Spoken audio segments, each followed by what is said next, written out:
Alrighty, welcome everyone. I'm Tiabu, and I am once again here to talk about the shows that I watched today. There were only 4 of them. Only. But, this was a much better day than yesterday, all things considered. We're gonna do this video relatively quick and dirty because it's pretty late and I'm pretty tired, so we're just gonna sorta run through these really quickly, and there weren't very many surprises in this day of treasure hunting, so we'll just go through them and talk about what we got. First show that we watched today was Haikyuu. We can barely call this treasure hunting. We all knew exactly what we were going to expect from Haikyuu. It was going to be a solid episode with solid production and solid everything. It's pretty fucking solid. If you like Haikyuu, you're going to watch this season. If you don't like Haikyuu, then you don't like Haikyuu. Nothing wrong with that. If you're not watching Haikyuu because you've never watched Haikyuu, you should probably watch Haikyuu. It's a pretty damn good sports show, with solid characters and good characterization and some great action-y sequences, and it makes volleyball look really, really fun and cool. It's a good show. You should probably watch it. This particular episode was nothing explosive or crazy. There was some reintroduction of characters, some cute character moments, some splitting the party, and a bit of setup for what is to come. That's all we could have expected from the episode, and not much more, and I was entirely happy with it. It was entertaining all the way through, and good to look at, and nothing much has changed since last season. It's just a solid production of a solid show with a solid story. It's solid, but not explosive, but solid. That's it for Haikyuu. I'm not gonna extol its virtues like crazy because, again, if you're already watching Haikyuu, you know what it is and you know what it's about and you know why you would want to watch it, and you're probably already watching it or have watched it. So I don't really need to do much work here. It's Haikyuu. It's pretty good. We're gonna watch more of it. Fun show. Okay. Okay. Next thing I watched was Rike Koi, which has a long ass name and I'm not going to remember it. It's about science people who fall in love and decide to try to analyze why they fell in love and what love really is and all of that stuff. This is I'm gonna title the episode for it Budget Kaguya-sama, although that's not entirely accurate, but it's the same kind of idea. We've got a romantic comedy where the characters are already into each other, but they don't know how to deal with that or admit it or whatever. In this case, it's a little bit weaker than Kaguya-sama just because the execution of it isn't as strong. Kaguya-sama relies heavily on really, really strong execution of really fucking funny gags. This doesn't really have that. It's got a couple of gags that are kind of goofy. It's got some cute moments. The character designs are really solid, I would say. Probably the first time this season that I've seen hair gradients that haven't put me off a little bit. Really nice and subtle. Main character girl is pretty fucking hot, and the show goes out of its way to show that off, and it works. It's pretty hot. Then there's the science element. There's this edutainment layer of things where stuff is explained to the viewer, and they talk in complex terms about finite state automata and like other stuff in that realm of things. It's pretty okay. I have nothing against this show. It looks cool. It is a rom-com. If you need your rom-com fix, this will probably fix you up. If you don't need your rom-com fix, it's probably not worth watching. It's just okay. Nothing in the episode really grabbed me, and it kind of dragged in the latter half. So I'm gonna give this one a miss from here on out, but I have nothing against it. It's a pretty okay show. Next thing that I watched was pretty surprisingly good. It was Runway de Warate, or Smile Down the Runway, and it's pretty damn stylish. I don't love the aesthetic choices of the show itself. I've seen a couple of panels from the manga, and I think the manga looks better, but the anime managed to hit a couple of emotional beats really well, really hard, and it's got some cool characters. Our main character is a Determinator girl who is too short to be a supermodel, as told by her supermodel friends and her father, who owns a modeling agency, but she determinates her way through everything and is like, I'm gonna do it anyway, fuck you, and meets this guy who's into making dresses and stuff, and they hit it off, and he makes her a cool dress, and it explodes, and all kinds of cool stuff happens. Again, it hit a couple of emotional beats really hard, proving that the production team behind it knows how to execute on those kinds of things, which is important for a show that's probably going to be hitting those beats pretty frequently.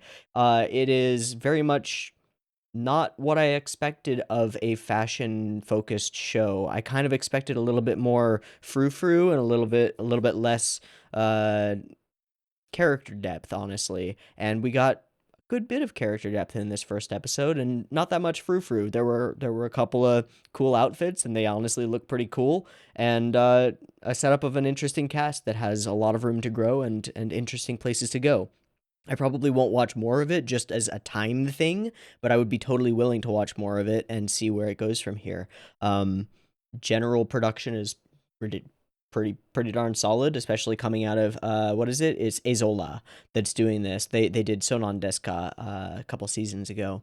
It's pretty solid. I would check it out and give it a shot. Maybe you'll really resonate with it. From what I know, the manga is pretty well loved by a certain fan base, so there's probably a lot of good stuff to come in this one. I would say watch it. Yeah, it's not bad. It's pretty okay. Last thing that I watched was really shockingly good. This is actually a show that I missed from, I think, yesterday. I just missed it because there were so many shows. I thought it was a continuation of something or something. I just never downloaded it. So I downloaded it today, and it is Oshiga Budokan Itekure Tara Shinu. If my favorite pop idol made it to the Budokan, I would die happy. This was an excellent first episode. I am really shocked by how much I enjoyed it. The character designs are fantastic, just all around, especially the idol girls are all really cute, with one who's like, I stan. Main character girl is interesting, is voiced by Fairuz. I don't know how to say her name, but she's a relative up-and-comer in the voice acting industry. She voiced Hibiki Sakura of Dumbbell Non-Kilo last season, or 2 seasons ago, or whenever the hell that came out, and does a great job as the main character in this first episode. It's about, you look at it and you go, oh, it's an idol show, skip. But it's not. It's not an idol show. It's an idol fan show. It's about the fans of idols and the ridiculous shit that they do for their kind of ridiculous love of these on-stage personas of these people that they adore and worship. And it's probably going to go in interesting directions with that. I wouldn't call this exactly like a comedy, although it has comedic and humorous elements. It's not gags one after another or anything like that. It's more, there's an innate humor in the situation and in kind of looking at these people who are obsessed with these idol girls and going, well, that's a little weird, isn't it? Main character girl is cool. There are a couple of side characters who are introduced who have a pretty solid dynamic amongst themselves.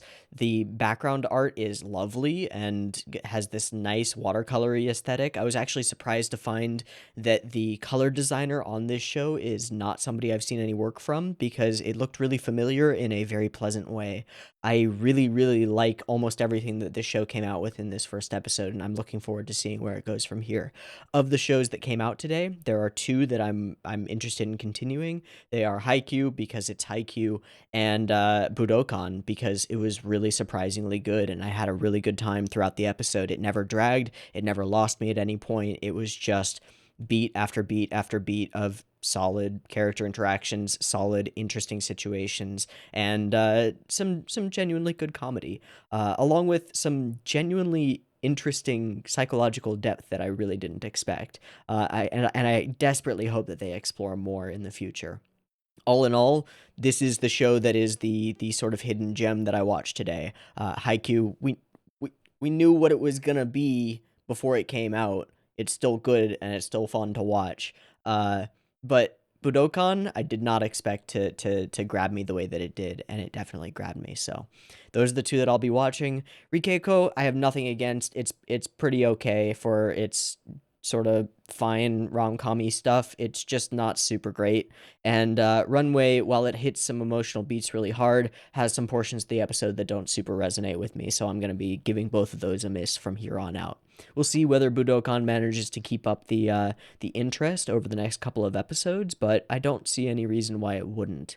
All in all, it was a pretty good day of treasure hunting. There was nothing that was like a super obvious dud or anything that offended me, so that's nice. Yeah, give any and all of these shows a shot, honestly, and especially if you have to pick one, I would say watch Budokan episode 1, because it might be kind of like the Zombieland saga of the season. I know that's a strange comparison, but playing with the whole idol format and doing something interesting with it in a satirical manner is it's difficult to not compare it with something like Zombieland Saga, although I don't know if it has the same gravity. Anyway, those are the shows I watched. I hope this helps you decide which shows you want to watch, and I'll see you next time, probably tomorrow. Peace.